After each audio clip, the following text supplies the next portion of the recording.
و بسدو ته چیرته یې، او کله چې وایو هغوی چیرته دي دغه بیا داسې وایو wo sind sie، هغوی یا دوی چیرته دي.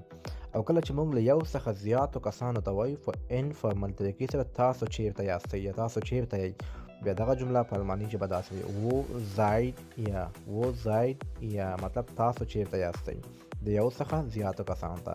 او کله چې وایي احمد او محمود چیرته دي، دغه جمله دوستان تاسو په کمنټونو کې ولیکئ، ګورو چې څوک صحیح وایي څوک غلط وایي.